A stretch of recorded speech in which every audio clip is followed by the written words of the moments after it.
आज all India Buddhist forum के banner नीचे प्रोग्राम हो रहा है। उस प्रोग्राम के अंदर आप पहुंचे हैं और ये आपने बेहद उत्साहित रूप से कि बौद्धों की धरोहर बौद्धों को मिले और आने वाले कार्यक्रम को लेकर भी आपने विशेष बात रखी है। तो और विधानसभा में भी आपने अपने स्पीच में बोला कि विधानसभा में भी आपने बात रखी है। तो किस प्रकार से आप बौद्धों की लड़ाई लड़ रहे हैं? देखिए, आप सब लोग समझते हैं कि भारत जो है आज भी बौद्ध में राष्ट्र है। आज भारत का जो तिरंगे में जो अशोक चक्र है वो कहाँ से लिया गया? सम्राट अशोक से लिया गया। भारत की जो आइडेंटिटी है किसी भी नोट पे या सिंबल के रूप में जो 4 सिंग वाला जो सिंबल इस्तेमाल किया जाता है वो कहाँ से आया है? सम्राट अशोक से आया है। और सम्राट अशोक भारत के सबसे बड़े बौद्ध धर्म के प्रवर्तक रहे हैं, जिन्होंने पूरे भारत को बौद्ध में बनाया है। तो हमारा मानना है कि संविधान की जो मूल भावना है उसमें भी बुद्ध की सारी विचारधारा लगभग आई है। समता, स्वतंत्रता, बंधुता, यही हमारे मूल भावना है। करुणा भी उसमें रखा गया है कि भाई कमजोरों के साथ में, गरीबों के साथ में दया के भाव रखो, एक ऐसा शब्द बोलो जिससे कटुता पैदा न हो। तो यही तो गौतम बुद्ध चाहते थे।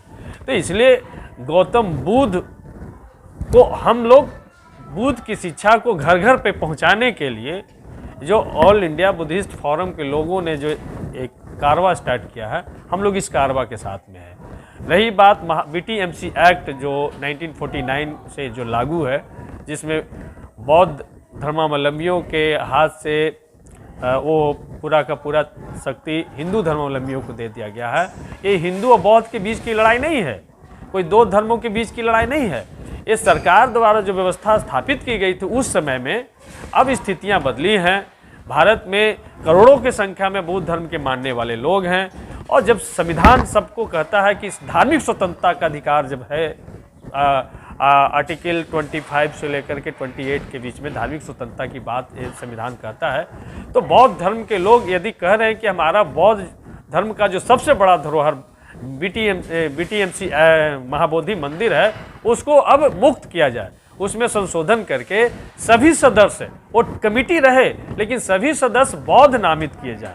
यही तो लोग मांग कर रहे हैं कि भाई उसमें सभी सदस्य बौद्ध हो जाएं, जिससे बौद्ध धर्म के विकास के लिए, बौद्ध धर्म के डेवलपमेंट के लिए, बौद्ध धर्म के नाम पे जो आने वाले डोनेशन है उसका बौद्धों पे खर्च किस तरीके से हो, बुद्ध धर्म के मानने वाले लोगों की शिक्षा, स्वास्थ्य पे कैसे उसका खर्च किया जा सके, उसके लिए बजट कैसे बनाया जा सके, ये अधिकार चाहती है। हम कोई टकराहट नहीं चाहते हैं। हम तो चाहते हैं कि सरकार इसको, इसीलिए हमने सदन में सवाल लाया है कि क्या सरकार BTMC एक्ट में बदलाव पर विचार रखती है? यदि रखती है तो क्या सभी सदस्य क्या बौद्धों के नामित करेगी? यदि नहीं तो क्या दूसरे धर्म में भी दूसरे जो धार्मिक संस्थान हैं, जैसे हमारा महाबोधि विष्णुपद मंदिर है, जैसे यहाँ महावीर मंदिर है, या कोई बड़ा गुरुद्वारा हमारा है, क्या उसमें भी दूसरे धर्म के सदस्यों को क्या नामित करेगी? क्योंकि संविधान तो सबको बराबर का अधिकार देता है। तो इस पर अभी तक सरकार का कोई जवाब नहीं आया है। हमने विधानसभा में एक वित्तीय वर्ष में एक सवाल को एक ही बार आप उठा सकते हैं। तो हमने पिछले सत्र में हमने इस सवाल को उठाया था, सरकार अभी तक जवाब नहीं दी है। इस सत्र में हम लोग ध्यान आकर्षण के माध्यम से और भी जो बुद्ध और अम्बेडकर के मानने वाले लोग हैं उनके सहमति से हम लोग लाना चाह रहे थे, लेकिन इस बार का सत्र आप लोगों ने देखा 11 दिन में किस तरीके का उहा पुह वाली सत्र रहा। सरकार बदली और एक दूसरे को खरीद फरोख्त वाली व्यवस्था चल रही, इस वजह से हम इसमें नहीं ला पाए। लेकिन ये लड़ाई हमारा निरंतर जारी रहेगा।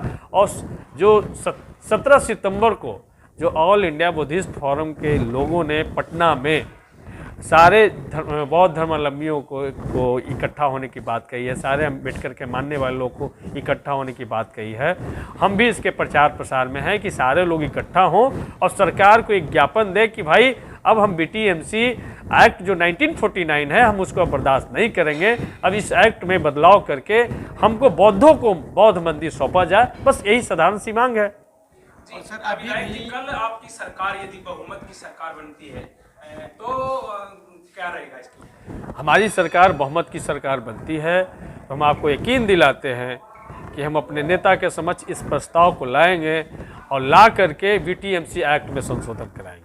जी, तो अभी आपके नेता नेता जो हैं कितने साथ हैं आपके इस बहुत सारे, जब ये बात सारे लोग जान रहे हैं तो सारे लोग कह रहे हैं कि ऐसी बात है, ये तो हमको पता नहीं था।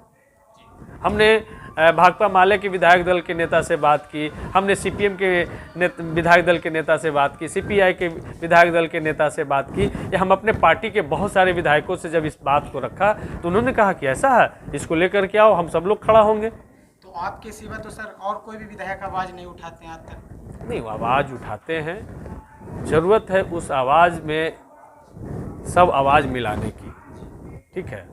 और जब आप ही नहीं जानते थे कि बीटीएमसी एक्ट में ये चीज़ें हैं, बहुत सारे बौद्ध धर्म के प्रैक्टिस करने वाले लोग नहीं जानते हैं, पूरी दुनिया में लोग नहीं जानते हैं कि जो हमारे लिए सबसे बड़ा धार्मिक केंद्र बोधगया का महाबोधि मंदिर है, उसमें इस तरीके का व्यवस्था कायम है। यदि ये व्यवस्था लोग जान जाएंगे तो देखिए किस तरीके से स्वतः बिना बुलाए यहाँ पटना में जमा हो लोग हो जाएंगे। बोधगया में हम लोग जाते हैं तो अभी भी वहाँ देखते हैं सर कि वहाँ पिंडदान लोग करते हैं। बगल में ही वहाँ 2 मंदिर, एक शिव का है, एक और किसी हिंदू धर्म का। कि पूरा का पूरा जब भारतीय इतिहास को पढ़िएगा तो बिहार का नाम बिहार क्यों पड़ा? जी, बुद्ध विहार यहाँ ज़्यादा था, लेकिन इसको बिहार कर दिया गया। तो हम तो अगले सत्र में ये भी लेकर के आ रहे हैं कि बिहार का नाम फिर से विहार किया जाए, क्योंकि बिहार का कोई मतलब नहीं होता है, बिहार का मतलब होता है, ठीक है। जैसे उत्तर प्रदेश उत्तर में है तो उत्तर प्रदेश, मध्य प्रदेश मध्य में तो मध्य प्रदेश, पश्चिम बंगाल जो पश्चिम में पश्चिम बंगाल, लेकिन बिहार का मतलब क्या होता है? तो इसलिए इसका फिर से वही जो हमारा पुराना नाम बिहार था इसको बिहार किया जाए। और रही बात कि यहाँ पे बुद्ध का विचारधारा तो लोग इंसान को जोड़ने वाली विचारधारा है। बुद्ध का विचारधारा तो एक दूसरे की बराबरी वाली विचारधारा है। बुद्ध का विचारधारा तो कहीं भी से भी गैर बराबरी पर आधारित विचारधारा नहीं है। तो हमें जो लगता है, और यही बात हमको डॉक्टर अंबेडकर ने बताई कि यदि धर्म में रहना है तो सबसे आधुनिक सबसे वैज्ञानिक धर्म जो है वो गौतम बुद्ध का धर्म है, और वो प्रमाणित भी है। तो इसीलिए हम लोग गौतम बुद्ध के धर्म को प्रैक्टिस करते हैं, बाबा साहब के विचारधारों पे हम लोग चलते हैं। इसलिए इस लड़ाई को हम लोग तब तक जारी रखेंगे तब तक जीवित है, या जब तक हम ये अधिकार को हासिल न कर लें।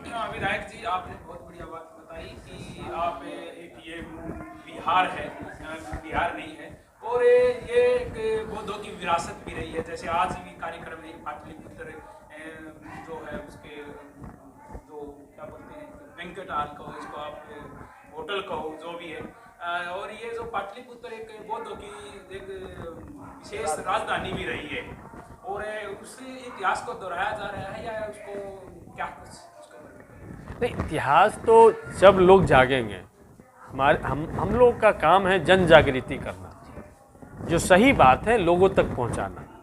जिस दिन हम सही बात लोगों तक पहुंचाएंगे तो हिंदू धर्म के भी मानने वाले लोग हमारे साथ आ जाएंगे। उनको भी लगेगा कि भाई उनका धर्म है तो उस धर्म में हम क्यों हस्तक्षेप करें।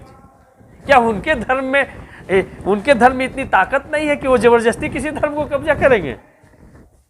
उनके यहाँ 33 करोड़ जो देवी देवता हैं उनमें ताकत नहीं है।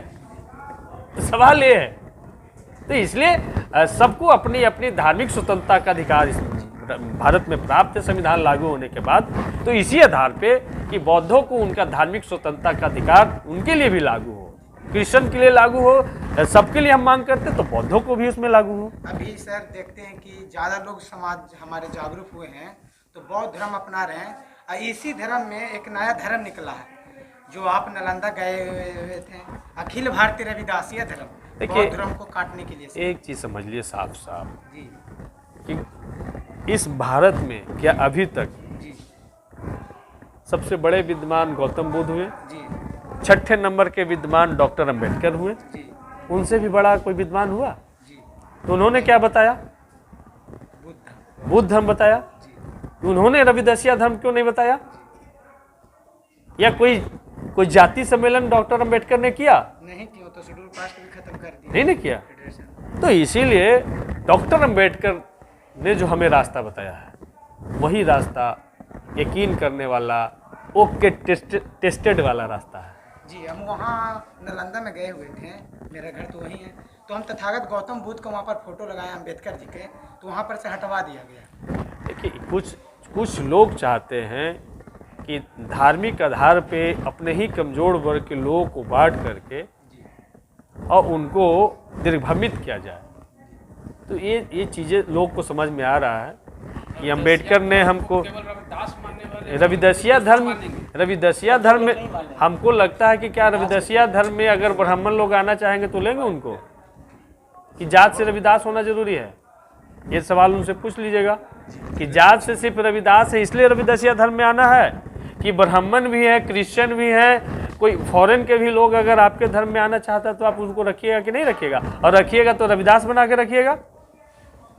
तो बाबा साहब ने तो इनहेलेशन ऑफ कास्ट की बात की थी, तो फिर इसमें रविदासिया कहाँ से आ जाता है? तो इसलिए बाबा साहब ने हमको गौतम बुद्ध का धर्म बताया है, और यही धर्म अगर धर्म मानना है तो गौतम बुद्ध के धर्म के रास्ते पे आगे बढ़िए, जिसमें वैज्ञानिक सोच पे आधारित धर्म है, जिसमें स्वतंत्रता है, बंधुता है, भाईचारा है, करुणा है, सारी चीज़ आपको